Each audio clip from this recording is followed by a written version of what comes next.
Structure of atom.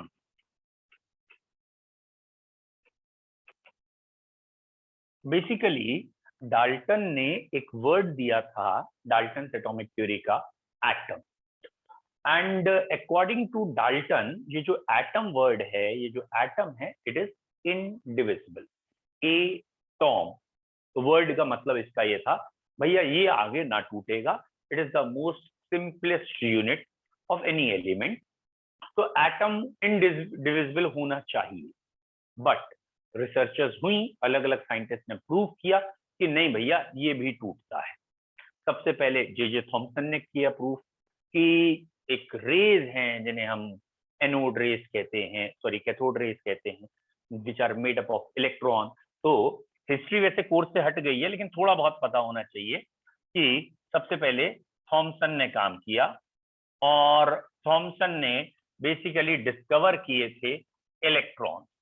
ठीक है, Thompson का एक अपना एक्सपेरिमेंट था, दैट इज उन्होंने एक डिस्चार्ज ट्यूब ली थी, इस डिस्चार्ज ट्यूब में गैस भरी, इलेक्ट्रोड्स लगाए एंड हाई वोल्टेज दिया 10,000 वोल्ट का।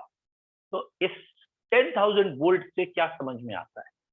करंट की नॉलेज तो तब भी थी भाई, 10,000 वोल्ट उसने दिया कैसे, तो इसका मतलब करंट की तो नॉलेज थी कि 10,000 वोल्ट उसने दिया चार्ज, लेकिन ये नहीं पता था कि एटम के अंदर भी कोई सब यूनिट है या नहीं, ये नहीं पता था। मतलब जैसे वो ये ब्लड है, आज हमें पता है ब्लड है, लेकिन ब्लड की बायोलॉजिकल एक्टिविटी, ये ऐसा क्यों नहीं कि लैब में कोई ब्लड बनाए तुम्हारे शरीर में डालते हैं काम करने लगे, नहीं होता ना। क्यों? क्योंकि हमें ब्लड के बारे में तो पता है, but we don't know the biological activity. तो ऐसे ही एटम पता था उस समय, लेकिन एटम आगे टूटेगा नहीं टूटेगा ये नहीं पता था। तो थॉमसन ने सबसे पहले कैथोड रेस डिस्कवर की, फास्ट मूविंग इलेक्ट्रॉन डिस्कवर किए। उनका ये जो एक्सपेरिमेंट था, उसमें इस एक्सपेरिमेंट में उन्होंने मूवमेंट देखे और इस एक्सपेरिमेंट के रिजल्ट से बताया कि भैया फास्ट मूविंग इलेक्ट्रॉन्स होते हैं और उन्हीं को हम रेस कह देते हैं। तो यहाँ से कैथोड रेस डिस्कवर हुई। ठीक है बेटा, धीरे धीरे करके मैं भी आपको बता दूंगा, चाहोगे तो सारी रेस बता देंगे, cathode rays, anode rays and this one also. ठीक है, मतलब इलेक्ट्रॉन की डिस्कवरी पहले हुई, फिर प्रोटॉन की डिस्कवरी हुई, और ऑब्वियसली उसके बाद न्यूट्रॉन की बहुत लेट हुई, पहले न्यूक्लियस की हुई फिर न्यूट्रॉन। ठीक है, तो ये थॉमसन एक्सपेरिमेंट से इलेक्ट्रॉन आए, और इसमें बेसिकली दो बातों का ध्यान रखना था कि जो डिस्चार्ज ट्यूब में गैस भरी जाएंगी, वो गैस कोई भी हो, ऑक्सीजन हो, नाइट्रोजन हो, अमोनिया हो, कोई भी हो, गारंटेड जो भी इलेक्ट्रॉन आएंगे वो सबके एक जैसे आएंगे। तो यहां से ये क्लियर हो गया कि ये जो कैथोड रेज हैं, इनका चार्ज अपॉन मास रेशियो सबके लिए सेम है, या सिंपल भाषा में सबके इलेक्ट्रॉन एक जैसे हैं, चाहे वो ऑक्सीजन का इलेक्ट्रॉन हो, चाहे वो हीलियम गैस का इलेक्ट्रॉन हो, इलेक्ट्रॉन सबके एक जैसे हैं। What it means, it is a fundamental particle, सब में एक जैसा है। तो सबसे पहले डिस्कवरी इलेक्ट्रॉन की हो गई। इसके बाद गोल्डस्टीन ने कह लीजिए वर्क किया है। ठीक है, गोल्डस्टीन, या कुछ लोग रदरफोर्ड भी कहेंगे, ठीक है, एक ही बात है, चलेगा। रदरफोर्ड का एक्चुअली वर्क थोड़ा सा अलग था, इनका अलग था, बट हाँ, रदरफोर्ड ने स्पेसिफिकली हाइड्रोजन के लिए काम किया था, तो प्रोटॉन की डिस्कवरी रदरफोर्ड के लिए कह सकते हैं। गोल्डस्टीन ने इन जनरल किया था, तो कई गैसेस लेके हाइड्रोजन, ऑक्सीजन, तो ई अपॉन एम अलग अलग आ रहा था। और जब रदरफोर्ड ने काम किया है, तो बेसिकली सीधा सीधा प्रोटॉन की डिस्कवरी हुई थी।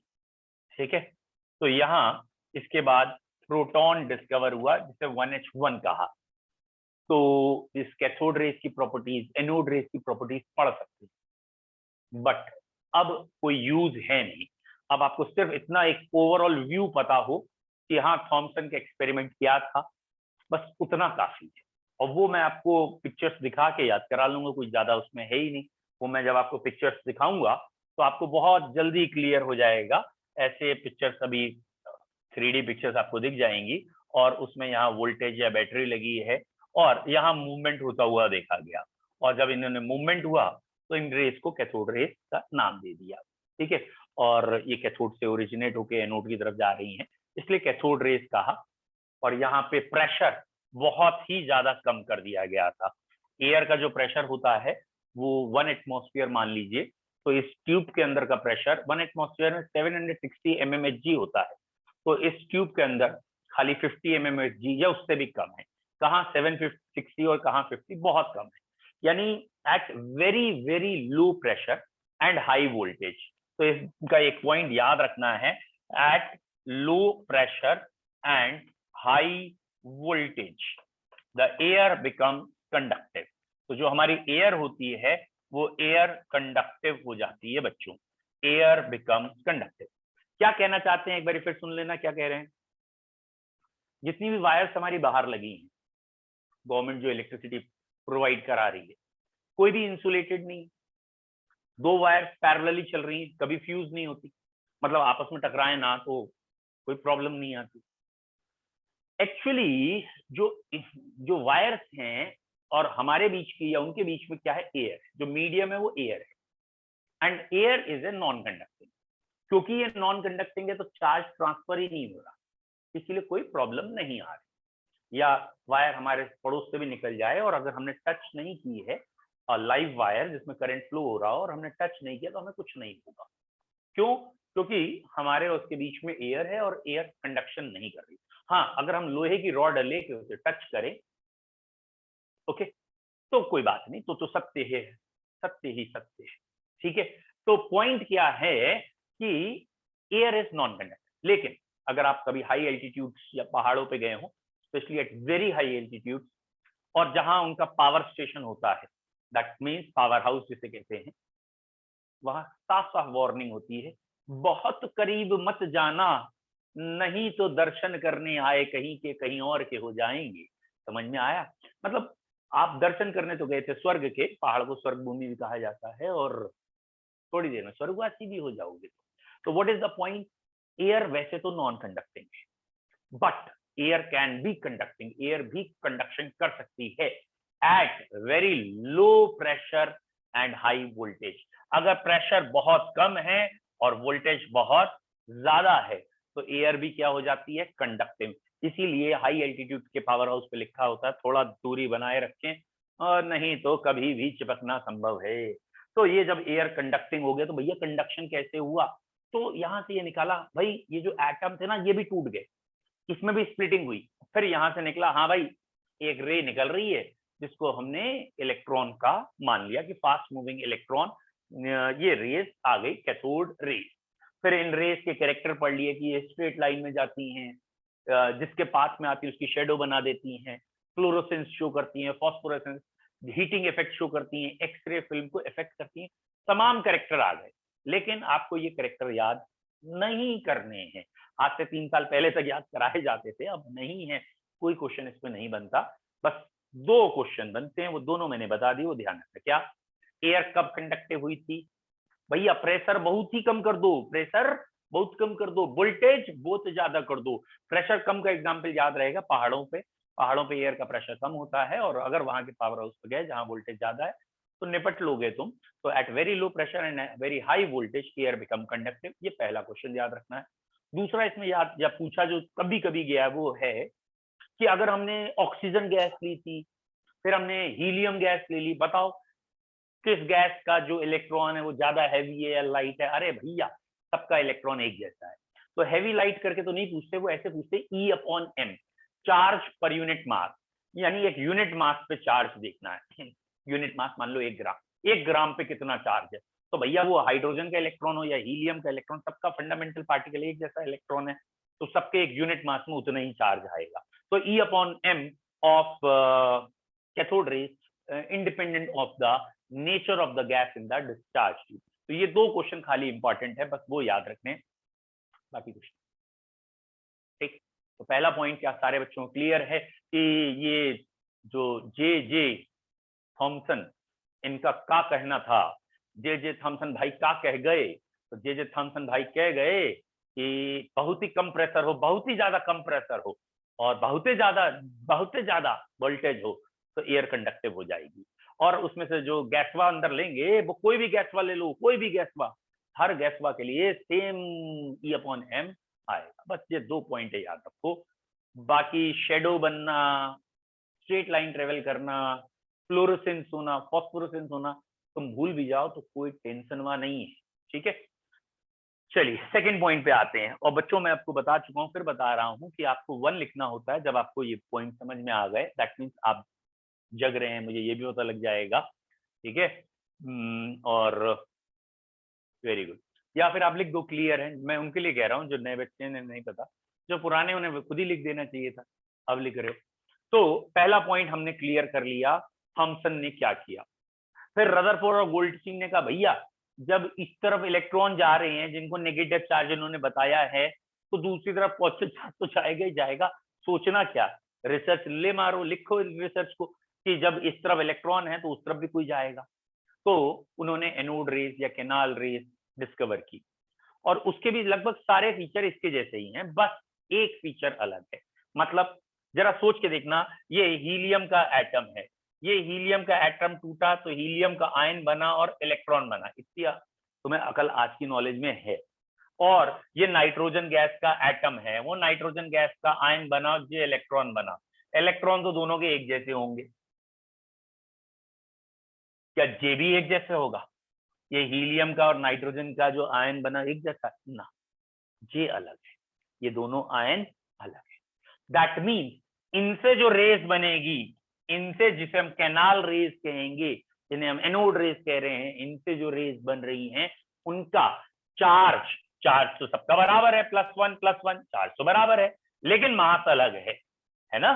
चार्ज तो बराबर है लेकिन मास अलग है, जिसका मास ज्यादा उसका E/m कम आएगा, क्योंकि E तो फिक्स है, m ज्यादा तो E/m कम हो गया, m कम तो E/m ज्यादा आएगा। तो आई होप तो आपके दिमाग में आ गया हो कि E/m मैक्सिमम किसके लिए आएगा, E/m की वैल्यू मैक्सिमम आएगी जिसका मास मिनिमम है, और मास मिनिमम है हाइड्रोजन का। हाइड्रोजन का मास 1 है, हीलियम का 4 है और बाकियों का और ज्यादा है, तो हाइड्रोजन का मास सबसे कम है, उसका E/m सबसे ज्यादा आया। और यहां से जब एक मास का अंदाजा लगाया तो ये लगा यार हाइड्रोजन का जो मास आ रहा है यहां से, बाकी सारी गैसेस का मास उसके इंटीग्रल मल्टीपल में आ रहा है, उससे दुगना, चौगुना, 8 गुना, 12 गुना ऐसे आ रहा है। तो लगने लगा कि अरे भाई साहब ये जो हाइड्रोजन का जो कैटाइन है ये सब में मौजूद है, यानी कार्बन का वेट 12 है तो ये हाइड्रोजन वाले 12 मौजूद हैं, नाइट्रोजन के एक एटम का वेट अगर 14 है तो ये हाइड्रोजन वाले 14 मौजूद है। मतलब हाइड्रोजन के कैटाइन को प्रोटॉन कहा गया, और सीधा कह दिया कार्बन 12 प्रोटॉन, 12 प्रोटॉन थोड़ी होते, 6 प्रोटॉन और 6 न्यूट्रॉन होते। वो बाद में क्लियर हुआ कि भैया एक और चीज भी है, लेकिन क्योंकि वो न्यूट्रल थी पकड़ में नहीं आई, एक नेगेटिव चार्ज से सबसे पहले धर लिए गए, बहुत नेगेटिव बने घूम रहे थे, फिर दूसरे बहुत पॉजिटिव बने घूम रहे थे, उन्हें भी धर लिया गया, अब तीसरे धरे गए बहुत देर में, क्योंकि वो न्यूट्रल थे, मामू बनाए जा रहे थे, शांति से बैठे थे, इलेक्ट्रिक फील्ड मैग्नेटिक फील्ड कुछ लगा तो चुप पे रहते थे, ना इधर मुड़े ना इधर मुड़े। वो कौन थे? न्यूट्रल वाले कौन थे? न्यूट्रॉन। बेसिकली ट्रॉन का मतलब बॉडी मान लो, अगर मैं कह रहा हूं प्रोटॉन तो पॉजिटिवली चार्ज बॉडी हो गई, न्यूट्रॉन न्यूट्रल बॉडी हो गई, और electron the body which conducts electricity. Actually मैंने आपको पहले बताया इलेक्ट्रिसिटी पहले से डिस्कवर्ड थी कि हाँ करंट होता है कुछ, लेकिन ये नहीं पता था किसकी वजह से होता है। तो वो जो जब सबसे पहले इलेक्ट्रॉन का रोल पता चला तो कहा ये ही वो बॉडी है जो इलेक्ट्रिक करंट को कंडक्ट करा रही है, वहां है ना इलेक्ट्रॉन। तो इलेक्ट्रॉन, प्रोटॉन, न्यूट्रॉन ऐसे डिस्कवर होते गए। फिलहाल अब मैं जो पहला पॉइंट आपसे, जो इंपॉर्टेंट 2 पॉइंट है, पहला पॉइंट है कि ये जो कैथोड रेज आई थी वो एयर कैसे कंडक्टिव हुई थी। तो एयर कंडक्टिव हुई थी low pressure and high voltage, ठीक है, प्रेशर लो और हाई वोल्टेज में एयर कंडक्टिव हुई थी। दूसरा E/m, किसी भी gas E/m is same for या independent for nature of gas, nature of gas in discharge tube. और ये हम बात कर रहे हैं नेगेटिव चार्ज पार्टिकल, जिन्हें आगे चल के इलेक्ट्रॉन कहा। इसके बाद कैनाल रेज आई, एनोड रेज आई, और उसमें भी जो E/m था बस वो ध्यान रखना है, उसमें more the m, more the mass, less the E/m value, जिसका मास ज्यादा उसका E/m कम आएगा। E/m इज मैक्सिमम, ये भैया सबसे ज्यादा किसके लिए आ गई? मैक्सिमम फॉर H पॉजिटिव या हाइड्रोजन के लिए I, और वहीं से इसका नाम प्रोटॉन दे दिया गया, स्मॉलेस्ट दे दिया गया, नाम प्रोटॉन रखा गया। तो यहाँ ये ध्यान रखना है E/m का डिफरेंस, ठीक है, जो कि एनोड रेज में ये था। फिर इलेक्ट्रॉन के बाद न्यूट्रॉन कैसे डिस्कवर हुए प्रोटॉन के बाद? तो बच्चों न्यूट्रॉन डिस्कवर करने के लिए क्या किया, अभी बेटा करते हैं। न्यूट्रॉन डिस्कवर कैसे हुए? इन्होंने कार्बन देख लिया या कोई सपोज दूसरा एक एलिमेंट ले लिया और उसमें बम्बार्डमेंट किया, जैसे बेरिलियम में बम्बार्डमेंट किया हीलियम का न्यूक्लियस, बेरिलियम Be49 होता है, और इसमें इन्होंने हीलियम या ये अल्फा पार्टिकल कह लीजिए बम्बार्ड किया, और जब ये बम्बार्ड किया तो इन्हें मिल गया C612, कार्बन 12 मिल गया, और साथ में एक ऐसा पार्टिकल मिला जिसपे चार्ज तो कुछ नहीं था लेकिन उसका मास था। तब इन्हें समझ में आया भैया और भी कुछ है जिसमें चार्ज नहीं है, तो वो तीसरा पार्टिकल फिर डिस्कवर हुआ जिसका नाम रखा गया न्यूट्रल बॉडी न्यूट्रॉन। तो ये सबसे देर में डिस्कवर हुआ, लगभग इलेक्ट्रॉन प्रोटॉन की डिस्कवरी के दशक या 2 दशक बाद, मतलब 10-20 साल बाद कहीं जाके ये पता चला एक और छुपे बैठे हैं जिनका नाम रखा है न्यूट्रॉन। बैलेंस इक्वेशन होनी चाहिए, ये 2 ये 4, तो ये 6 आ गया, 9 और 4 13, और ये 13 में से 12 ये रहा, तो एक ये रहा। तो ये बैलेंस इक्वेशन में पता चला कि भैया न्यूट्रॉन भी है, और ये काम एक चिरकुट साइंटिस्ट ने किया था, चैडविक, ठीक है, तो चैडविक था, ठीक है। तो ये हुआ इलेक्ट्रॉन प्रोटॉन न्यूट्रॉन की discovery, which is not important for us, आज की तारीख में कम पूछी जाती है, ठीक है। क्लियर है इलेक्ट्रॉन कैसे डिस्कवर हुआ? High voltage, low pressure, air conductive, electron discovered. High voltage, low pressure, canal rays discovered opposite to that, ठीक है, खाली E/m अलग अलग आ रहा था, और बेरिलियम पे जब अल्फा पार्टिकल मारा तो ये डिस्कवर हो गया आपका न्यूट्रॉन, ठीक है। अब रदरफोर्ड ने एक एक्सपेरिमेंट करके न्यूक्लियस डिस्कवर किया, एक और डिस्कवरी है थोड़ी सी, ये 1-2 बच्चे अभी बोल रहे थे, वो देख लेते हैं। बेटा मैंने उस समय आपको इसलिए नहीं बोला क्योंकि मुझे मालूम था आने वाला है। रदरफोर्ड का एक एक्सपेरिमेंट है जो बहुतों को क्लियर है, that is alpha scattering experiment, या गोल्ड फॉइल पे उसने एक्सपेरिमेंट किया। उसने गोल्ड फॉइल ली। अरे भैया गोल्ड ही क्यों ली, बाकी क्यों नहीं ली?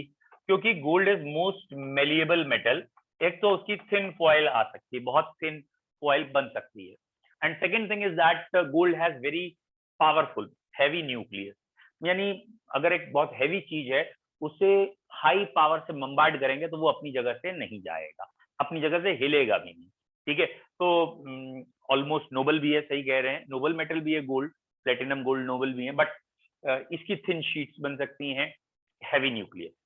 तो जैसे ही अल्फा पार्टिकल इसके पास आए तो इन्होंने जब अल्फा पार्टिकल का एक्सपेरिमेंट किया, क्योंकि ये थिन शीट है तो हमने मान लिया एक पार्टिकल के, तो ये एटम, यहां से मैक्सिमम अल्फा पार्टिकल सीधे निकल गए, कुछ अल्फा पार्टिकल कुछ एंगल से मोड़े और बहुत ही कम वापस आए। तो इनकी वैल्यू याद करनी है, न्यूमेरिकल बने हुए हैं, 1 in 20,000, 20,000 में से एक एग्जैक्ट वापस आ गया, मतलब बहुत ही कम, 20,000 में से एक वापस आया, ये वैल्यू याद रखनी है। कुछ एक्यूट या ऑब्ट्यूज एंगल जो भी कह लीजिए उससे बेंड हुए हैं, ये कोई खास नंबर नहीं था, ठीक है, और मैक्सिमम सीधे निकल गए, 99% ऑफ द अल्फा पार्टिकल सीधे चले गए। और इनके ये 3 ऑब्जर्वेशन, 99% सीधे निकल गए, कुछ बेंड हुए हैं विद एन एंगल, और 1 in 20,000 लौट के आए। इन 3 ऑब्जर्वेशन से इन्होंने अपनी एक थ्योरी दी। पहले इस एक्सपेरिमेंट का ऑब्जर्वेशन, मतलब जैसे आप प्रैक्टिकल करते हैं तो आपको मालूम होगा, सबसे पहले आप लिखते हैं एपरेटस क्या है, यूज क्या किया है। तो भैया यहाँ हमने गोल्ड लिया है, गोल्ड फॉइल ली है और अल्फा पार्टिकल लिए हैं। गोल्ड फॉइल कहाँ से आई या क्यों आई, गोल्ड ही क्यों आई? नॉन रिएक्टिव था, कह सकते हो, नोबल था, हैवी न्यूक्लियस था, और एंड ऑब्वियसली थिन शीट्स यानी मोस्ट मेलिएबल था, इसलिए गोल्ड लिया। अब प्रैक्टिकल सी बात करो, अगर यहीं पे 6-7 एटम हो इसके पड़ोस में तो कंफ्यूजन हो जाएगा ना। क्यों कंफ्यूजन हो जाएगा? इसके पड़ोस में भी एटम है, उसका न्यूक्लियस यहाँ है, तो ये जो हम सोच रहे हैं ये सीधे जानी चाहिए, वो उसके न्यूक्लियस से बेंड हो गई तो प्रॉब्लम आएगी, तो वो बेंडिंग ज्यादा रेज दिखने लगेगी तो हमें कंफ्यूजन होगा, इसलिए थिन फॉइल होनी चाहिए। फिर एक्सपेरिमेंट किया तो एक्सपेरिमेंट का रिजल्ट क्या आया, तो वो ऑब्जर्वेशन ये आई कि 99% अनडेविएटेड हुई। फिर very few deviate with an angle, 1 in 20,000, 20,000 में से एक रिटर्न बैक, ये बैक आ गई। ठीक है, तो ये इसके ऑब्जर्वेशन थे। इस ऑब्जर्वेशन पे, मतलब इस ऑब्जर्वेशन को सोच के साइंटिस्ट ने कहा भाई एटम ऐसा होगा, यानी उसने अपनी थ्योरी, रदरफोर्ड ने अपने एटम या ये कहें इससे एटम की एक थ्योरी बनाई। डिस्कवरी बेटा किस किस की हो गई, इलेक्ट्रॉन की हो गई, प्रोटॉन की हो गई, चलो न्यूट्रॉन भी मान लेते हैं हो ही गई, लेकिन न्यूट्रॉन बाद में हुई थी, पहले न्यूक्लियस हुई थी। फिलहाल इलेक्ट्रॉन प्रोटॉन तो डिस्कवर हो गए, रदरफोर्ड का एक्सपेरिमेंट हो गया। इलेक्ट्रॉन किसने डिस्कवर किया, थॉमसन भाई ने की। अब कहा भाई एटम के अंदर ये अरेंज कैसे, that is structure of atom, atom का स्ट्रक्चर कैसा ये बताओ। सबसे पहले थॉमसन बोले ओए मैं बताऊंगा, मैं क्यों, इलेक्ट्रॉन मैंने डिस्कवर किया, स्टार्टिंग मैंने की, मैं बताऊंगा और कोई नहीं बताएगा। ठीक है, अबे रुक तो जा, बता रहे। तो थॉमसन ने सबसे पहले कहा कि एटम का स्ट्रक्चर कैसा होता है हमसे सुनो, हम बताऊंगा। और उनने ये कहा ये प्लम पुडिंग मॉडल है। What is plum pudding model, उसने कहा ये ओवरऑल पॉजिटिव चार्ज एक तरीके से एटम होता है, और ये इलेक्ट्रॉन बीच बीच में इधर उधर एम्बेडेड होते हैं, और ओवरऑल ये न्यूट्रल होता है। ठीक है, तो ये सिर्फ न्यूट्रलिटी तो बता पाया। Plum pudding, watermelon model, what ever you can say. ठीक है, ये इनने खीर बनाई जिसमें काजू किशमिश तैर रहे हैं, वैसे कुछ।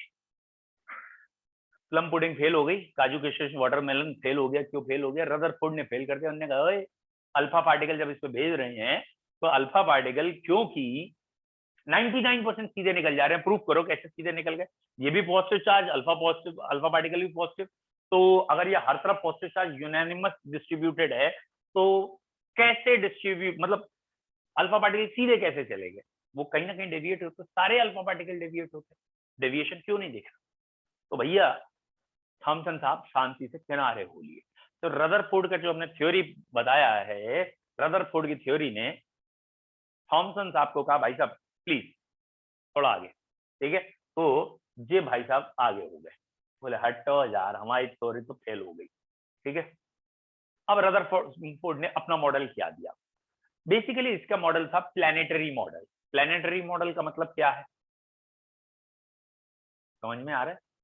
प्लैनेटरी जैसे सन के चारों ओर प्लैनेट्स घूमते हैं, इनने का वैसे ही एटम में न्यूक्लियस के चारों ओर इलेक्ट्रॉन घूमते। क्योंकि इस थ्योरी में जब इसने अल्फा पार्टिकल बम्बार्ड किया तो इसने सबसे पहली चीज बताई थी कि एटम में 99% हिस्सा खाली होता है, खोखला होता है, और एटम का सारा मास और सारा का सारा positive charge, almost 100% mass and almost 100% positive charge is located at the center of the atom, which is almost negligible space as compared to size of atom. उसने कहा एटम के साइज और न्यूक्लियस के साइज में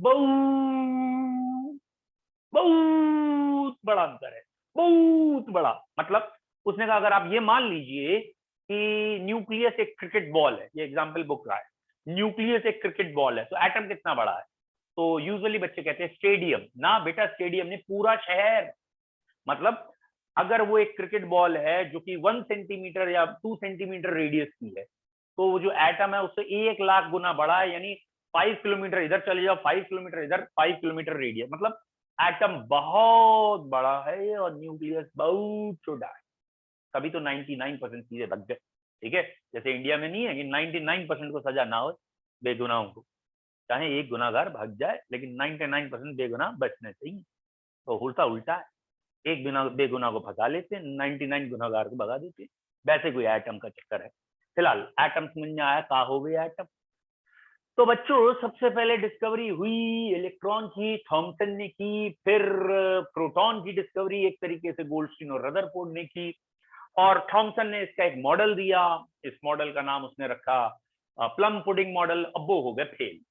क्यों fail हो गया, Rutherford ने स्कैटरिंग एक्सपेरिमेंट करके दिखाया, और स्कैटरिंग एक्सपेरिमेंट से प्रूफ हो गया कि एटम में न्यूक्लियस नाम की चीज है। The word nucleus given by Rutherford.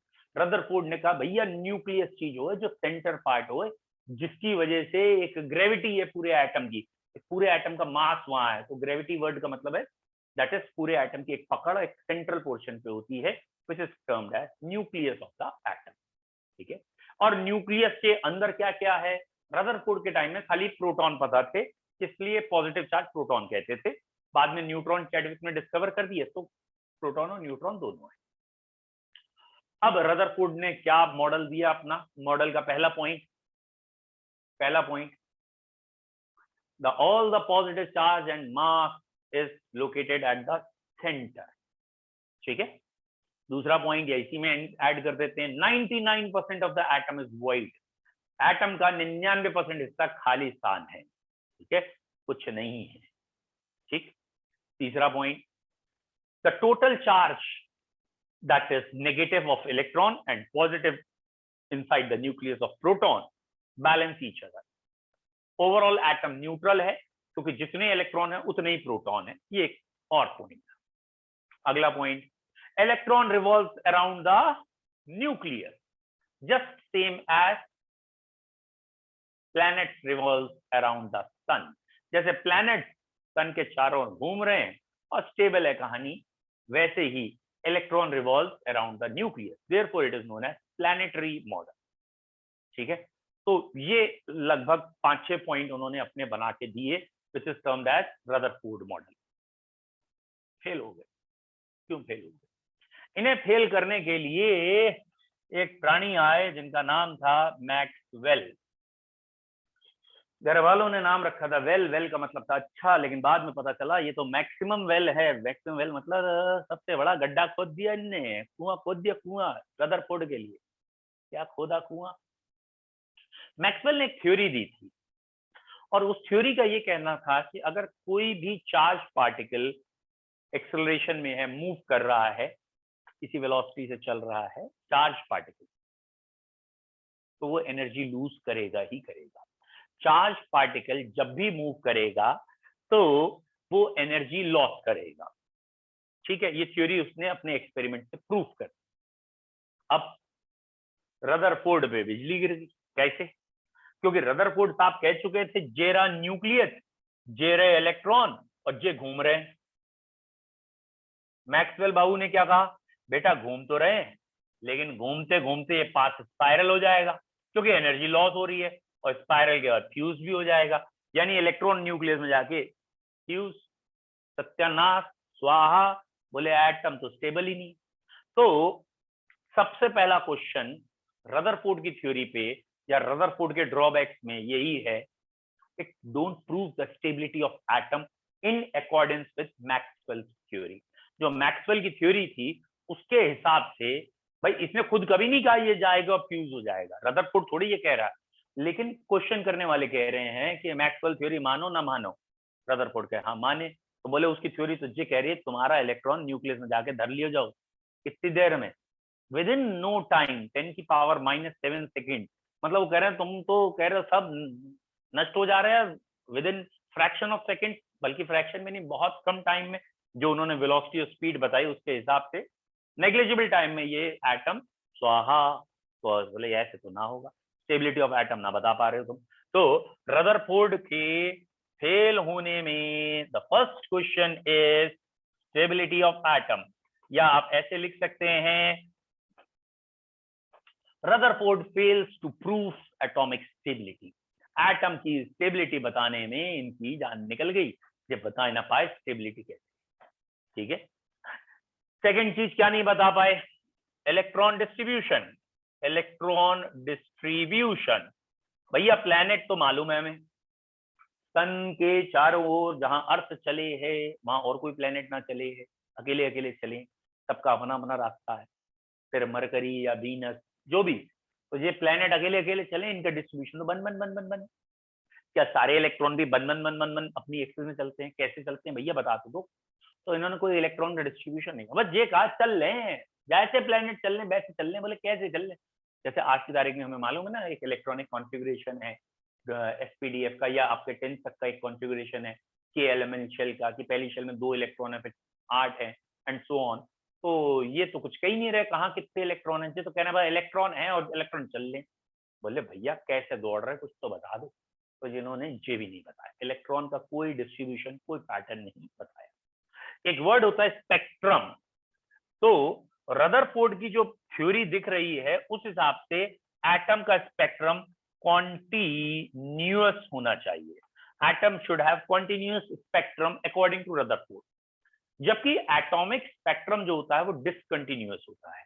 मतलब ये अभी हम स्पेक्ट्रम पढ़ेंगे तो आपको बता देंगे। कॉन्टिन्यूअस कहने का मतलब है जस्ट लाइक रेनबो है। रेनबो को अगर आप अपने दिमाग में इमेजिन करोगे तो वो एक कॉन्टिन्यूअस है। दैट मीन्स 7 कलर है। कहीं तुम्हें बीच में ब्लैक का लाइन दिखती है? नहीं दिखती ना। एक कलर हटता है, दूसरा शुरू, दूसरा हटा, तीसरा शुरू, एंड कंटिन्यूअस सारी चीजें लाइन से। तो रदरफोर्ड का कहना है कि इलेक्ट्रॉन कहाँ मिलेंगे, कहाँ नहीं, बोले हाँ न्यूक्लियस के चारों कहीं नहीं मिलेंगे। That means process is continuous, कहीं भी मिल सकते हैं कंटिन्यूअस। जबकि एक्चुअल में आज की स्टडी ये कहती है कि atomic spectra is discontinuous. Electron एक पर्टिकुलर जगह पे ही मिलते हैं। अगर इस जगह पे कहा गया, फिर इस जगह पे कहा गया, तो यहाँ के बाद यही मिलेगा, बीच में कहीं नहीं मिलेगा। मतलब शेल नंबर 1 पे मिलेगा, फिर शेल नंबर 2 पे, एंड सो ऑन। तो वो 1.5 कोई शेल नंबर नहीं है, ये कहना चाहते हैं। यानी एटम का स्पेक्ट्रम क्या होता है? डिसकंटिन्यूअस। जबकि रदरफोर्ड ये बात ही नहीं पता। तो रदरफोर्ड का जो प्लेनेटरी मॉडल था वो था क्या और क्यों फेल हो गया? सबसे पहले रदरफोर्ड का अल्फा स्कैटरिंग एक्सपेरिमेंट क्या था? गोल्ड फॉइल ली, अल्फा पार्टिकल मारे, ठीक है, साइक्लोट्रॉन उसको वेलोसिटी देते हैं और फिर फेंकते हैं। तो अल्फा पार्टिकल इसके ऊपर आ गए, रिजल्ट्स आए, 99% सीधे निकल गए, कुछ एंगल से डेविएट हुए, कुछ 1 in 20,000 लॉट के भी आ गए। फिर इससे इन्होंने मॉडल दे दिया कि जो एटम है उसमें न्यूक्लियस सेंटर में, इलेक्ट्रॉन चारों ओर है, लेकिन न्यूक्लियस का साइज या मास, सारा का सारा मास न्यूक्लियस में है, और न्यूक्लियस का size as compare to size of atom 10 की पावर 5 का अंतर है। कहने का मतलब अगर हम रेडियस ऑफ एटम के लिए कहेंगे तो ये 10 की पावर -10 मीटर है, और रेडियस ऑफ न्यूक्लियस के लिए कहें तो 10 की पावर -15 है। मतलब इन दोनों में 1,00,000 गुने का अंतर है। न्यूक्लियस का साइज एटम के साइज से 1,00,000 गुना छोटा है, ये बताया। फिर इनका ये मॉडल आ गया कि भाई न्यूक्लियस से चारों इलेक्ट्रॉन घूम रहे हैं, जैसे प्लैनेट्स घूमते हैं, एंड सो एंड सो। थोड़ा बहुत इन्होंने सर्कुलर मोशन को यूज करके एक्सप्लेन किया है। फिर रदरफोर्ड पे बम गिरा। किसने गिराया? मैक्सवेल ने। उनने अपनी थ्योरी दे रखी थी कि कोई भी चार्ज पार्टिकल मूव करेगा तो एनर्जी रेडिएट करेगा, और ये वेल एक्सेप्टेड थ्योरी थी उसके एक्सपेरिमेंट के हिसाब से कि जब भी चार्ज पार्टिकल किसी एक्सेलरेशन, किसी वेलोसिटी से चल रहा है तो एनर्जी लॉस होती है, धीरे धीरे एनर्जी कम होती है। तो भैया ये सस्टेन कैसे कर रहा है, ये बताने में फेल हो गए रदरफोर्ड। दूसरी चीज बताने में फेल हो गए इलेक्ट्रॉन का डिस्ट्रीब्यूशन क्या है, और तीसरी चीज बताने में फेल हो गए कि एटम का जो स्पेक्ट्रम है वो कैसा है। तो ये स्पेक्ट्रम शब्द बेसिकली वो नहीं बता पाए, एटम का स्पेक्ट्रम नहीं बता पाए। फिलहाल इनके हिसाब से स्पेक्ट्रम कंटिन्यूअस होना चाहिए, जबकि एटम का स्पेक्ट्रम होता है डिसकंटिन्यूअस। क्या आपको थॉमसन की थ्योरी क्लियर है? वो 2 पॉइंट इंपॉर्टेंट थॉमसन के बताया, वो क्लियर है। गोल्डस्टीन ने वो थ्योरी क्लियर है, ई अपॉन एम अलग अलग होता है एनोड रेस का। फिर रदरफोर्ड का एक्सपेरिमेंट क्लियर है, अल्फा स्कैटरिंग एक्सपेरिमेंट, गुड। उसके बाद रदरफोर्ड का मॉडल क्लियर है क्या है, ठीक है।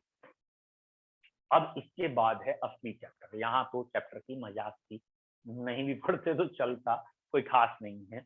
अब इसके बाद है कायदे का चैप्टर। कायदे का चैप्टर क्या है?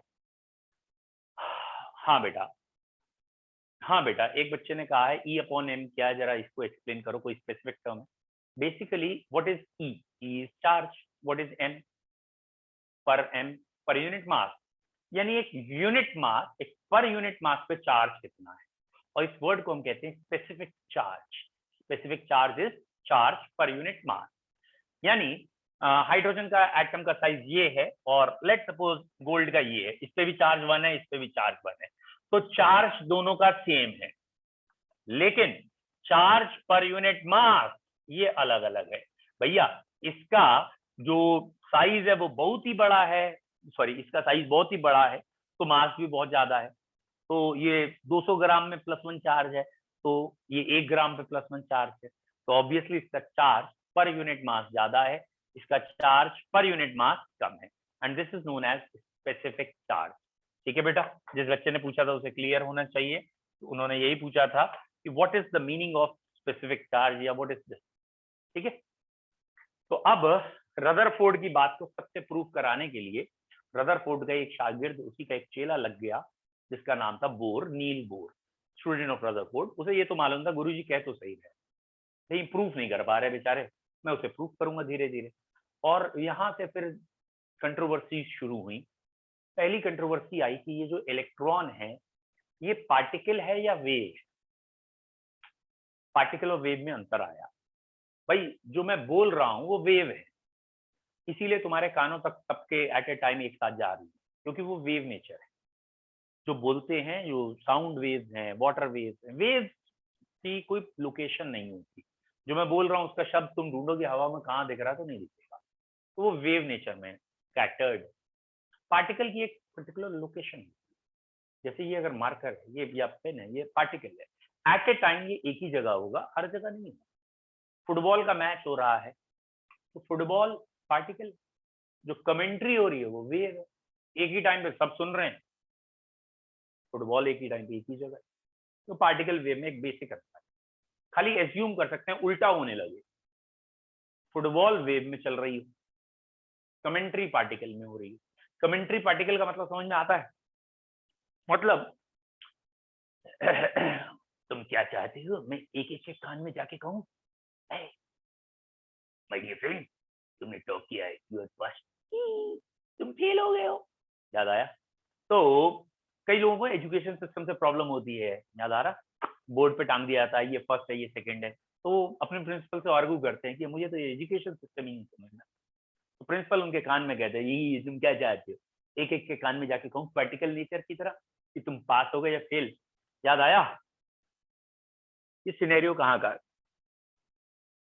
एजुकेशन सिस्टम से प्रॉब्लम, फिर प्रिंसिपल कहता है मैं एक एक के कान में जाके कहूंगा, ये कहाँ का सिनेरियो है? एक दो तो इंटेलिजेंट बैठे हैं कम से कम। वेरी गुड, कईयों को याद आ गया, वेरी गुड। चलिए, तो वेरी नाइस। थ्री इडियट्स का एक सीन था ये, ठीक है, उसमें ऐसे ही कुछ था, व्हाटएवर। तो अब हम पहले इस डिस्कशन में आएंगे कि इलेक्ट्रॉन पार्टिकल है या वेव है। तो इलेक्ट्रॉन को पार्टिकल प्रूफ करें, वेव प्रूफ करें। तो भैया वेव प्रूफ करने के लिए तो वेव के एक्सपेरिमेंट होते हैं, डिफ्रैक्शन, रिफ्रैक्शन, ये सारी चीजें होती हैं। और पार्टिकल को प्रूफ करने के उसके एक्सपेरिमेंट है।